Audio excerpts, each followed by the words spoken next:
Anna found herself in a highly uncomfortable situation when she ended up behind the walls of the women's section in the state county jail.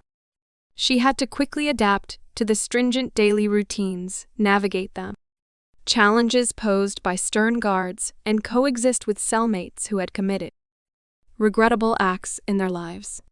Anna firmly maintained her innocence, as she believed she was wrongfully convicted, sadly proving her innocence from within.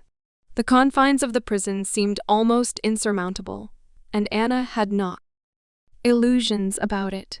In light of her circumstances, Anna decided to accept her fate and adopted a strategy of keeping a low profile, doing her best to avoid trouble. However, in a prison environment, evading confrontations entirely was nearly impossible, and Anna was no exception. Approximately a month into her sentence, she inadvertently attracted the attention of a long-term inmate known as Katie, whose real name was Mary. Mary had a reputation as a formidable presence in the prison, possibly due to her name or her formidable demeanor, earning her the nickname Katie. Sharing a cell with Mary, Anna soon realized that an altercation between them was inevitable. This didn't necessarily imply physical harm. Mary might limit her actions to verbal intimidation. Yet, in prison, even words held considerable weight. Mary aimed to persuade Anna to cooperate, using intimidation to convey that remaining isolated in prison wasn't a viable option. Mary, despite her age of around 40, appeared significantly older. One day, she initiated an unpleasant conversation with Anna without preamble or introduction. Anna visibly tensed, understanding that she couldn't stand her ground in a confrontation with Mary. The temperature in the cell seemed to drop a few degrees as Mary loomed over Anna, ready to escalate the situation. However, just as tensions peaked, Mary unexpectedly took 2 steps back and clutched her throat. Her eyes rolled back, and she emitted a muffled wheeze, eventually collapsing to the concrete floor in the midst of seizures. Foamy saliva formed on Mary's lips, leading Anna to realize that her cellmate was experiencing an epileptic seizure. Fortunately, Anna had prior experience dealing with such situations and knew precisely what to do. She turned Mary onto her side to prevent suffocation and used a teaspoon to gently open her clenched jaws, ensuring a supply of oxygen. 5 minutes later, Mary's condition improved as the seizure gradually subsided. Anna whispered softly, "Well, that's much better." Stepping aside, she observed Mary grimacing in discomfort and giving her a wary look before asking, "So what just happened? Did you save me or what?" Anna timidly replied, I did save you."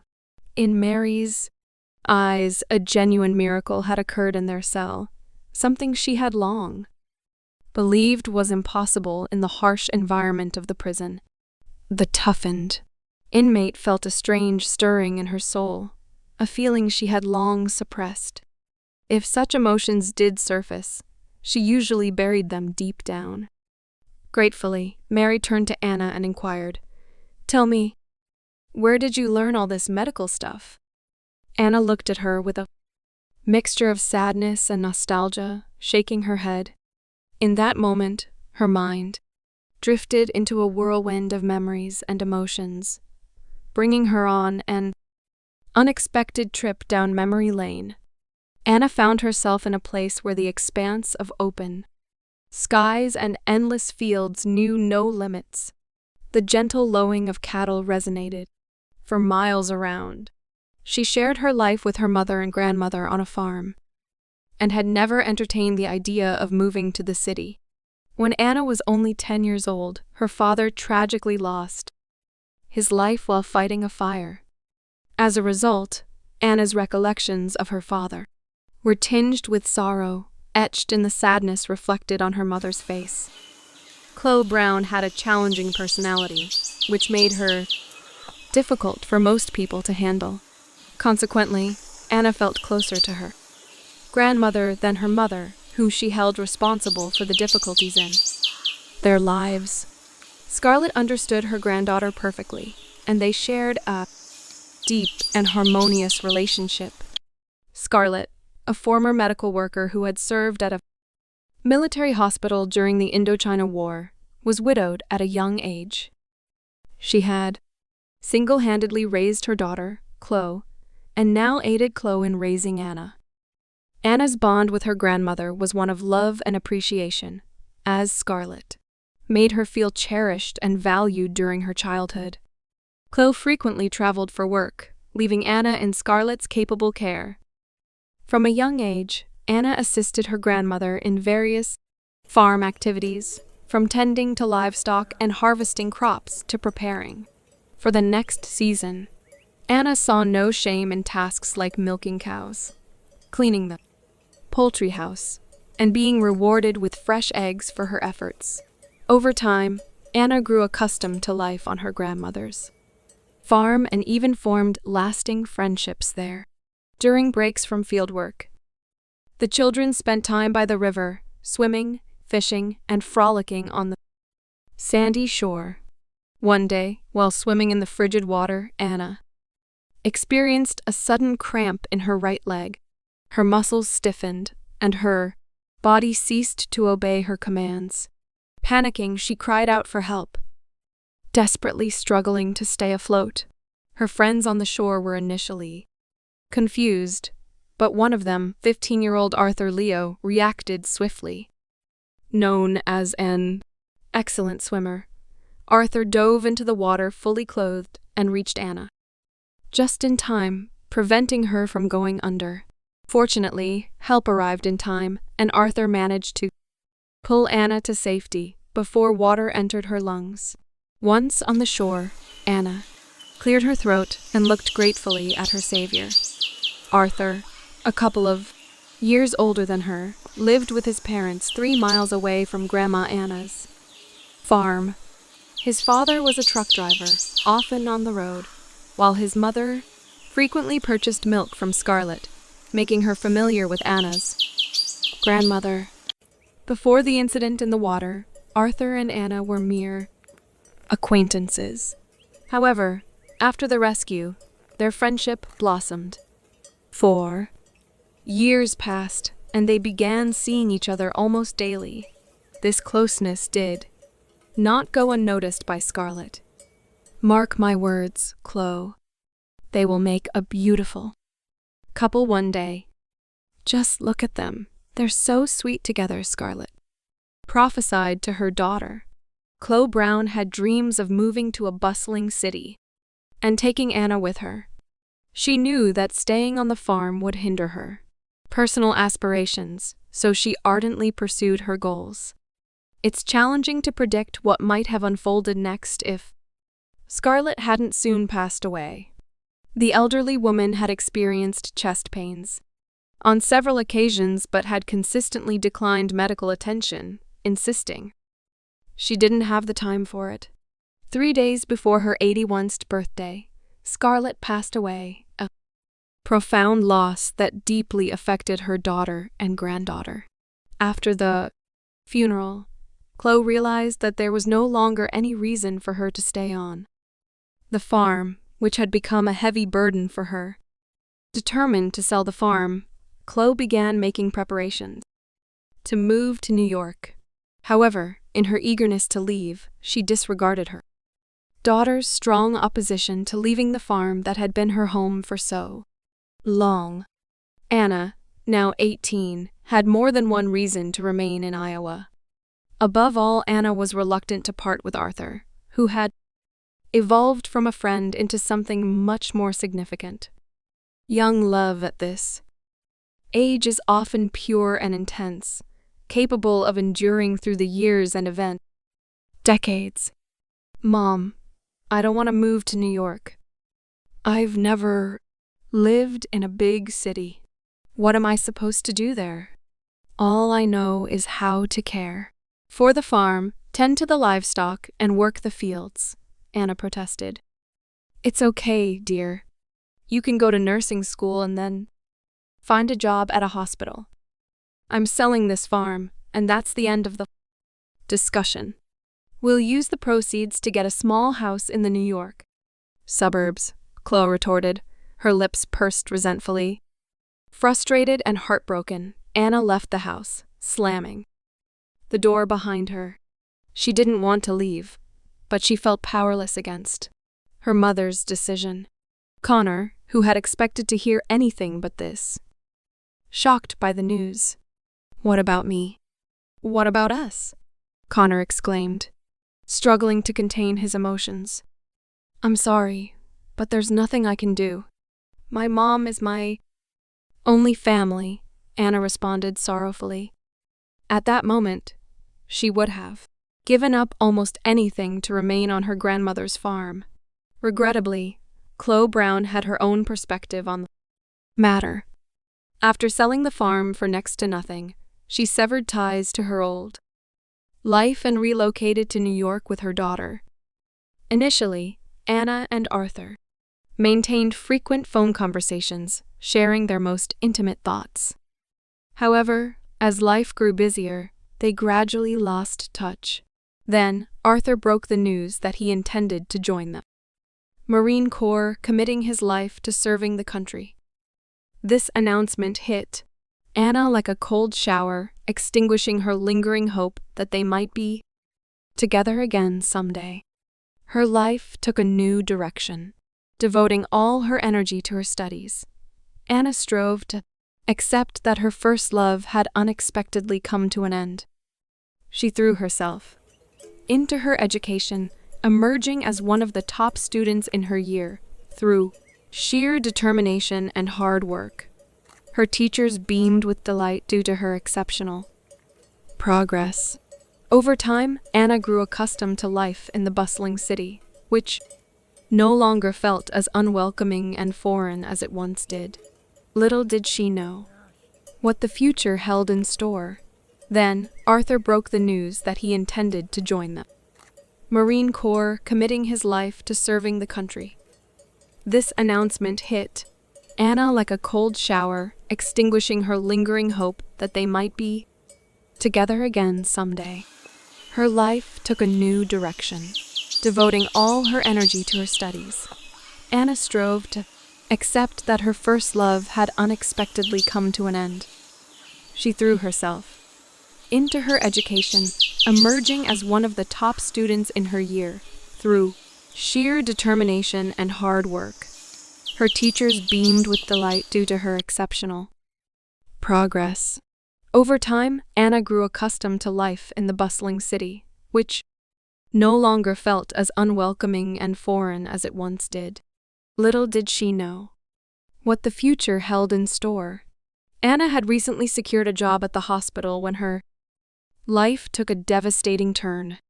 Her mother, Chloe, was involved in a horrific car accident, one entirely caused by the negligence of the other driver.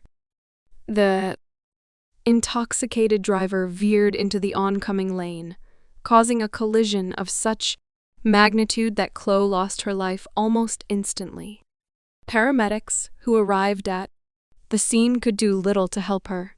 On that fateful day, Anna was on a hospital shift, diligently attending to her duties.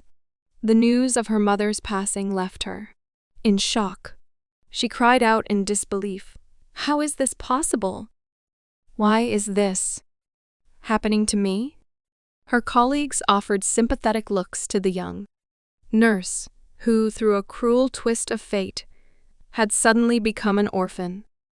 The funeral and the wake felt like a surreal nightmare to Anna. Standing at her mother's grave, she couldn't hold back the tears, mentally apologizing to her for their frequent arguments, especially those trivial ones that no longer seemed significant. Anna now found herself entirely alone in the world, with no remaining relatives. In an effort to divert her thoughts from the pain, she immersed herself in her work. Anna willingly accepted any task assigned by her head nurse, Amanda Isabella, who quickly recognized her compliance and exploited it for personal gain. Mrs. Isabella manipulated Anna into taking night shifts even when other nurses were responsible for them. The head nurse accepted money from her colleagues in exchange for relieving them of night shifts and assigning them to Anna instead. Moreover, Amanda Isabella engaged in the unethical practice of taking money from patients and prescribing unnecessary procedures for financial gain. In contrast to the head nurse, Anna never took money that didn't belong to her, and she consistently carried out her duties with diligence and respect for her patients. At one point, Anna attempted to challenge Amanda Isabella, gently suggesting that such treatment of patients was unacceptable. "Who do you think you are? Do you believe I need your permission to do as I please?" the head nurse retorted, realizing that Anna could potentially expose her corrupt behavior as a whistleblower. Amanda decided that Anna needed to be removed from the equation. However, this didn't entail physical removal. Instead, the head nurse devised a cunning plan to oust Anna from the hospital for good. Being accused of stealing medications came as a shocking accusation to Anna. She had always been meticulous when handling medications and maintained an unwavering commitment to accurate record-keeping. As Anna stood before the chief, desperately trying to prove her innocence, the bewildering chaos left her utterly perplexed. The inexplicable ordeal culminated in the nurse facing criminal negligence charges and, to her shock, getting arrested. The legal proceedings moved swiftly, leaving Anna with scarcely enough time to secure a competent attorney. Regrettably, her appointed public defender was a recent law school graduate with minimal experience, inadvertently hindering Anna's case, more than helping it. Consequently, due to a series of unfortunate and seemingly unrelated events, Anna received a 3-year prison sentence, swiftly enforced in one of the state's correctional facilities. Now, seated in front of Mary, the former nurse recollected the events leading to her arrest and incarceration. She spoke quietly from the edge of her bed, deliberately avoiding any commotion that might draw the attention of the guards who posed a constant threat. Mary scrutinized her cellmate, pausing for a moment before giving Anna a discreet thumbs up. Just then, footsteps echoed down the corridor. "It's the warden. Don't say a word about what happened." "Here," Mary cautioned, pressing her index finger to her lips. Anna nodded, her eyes fixed on the tall man in uniform approaching with 2 guards flanking him. The warden turned towards Anna, whose trepidation was palpable. She desperately sought to avoid disciplinary actions as they would jeopardize any hopes of an early release.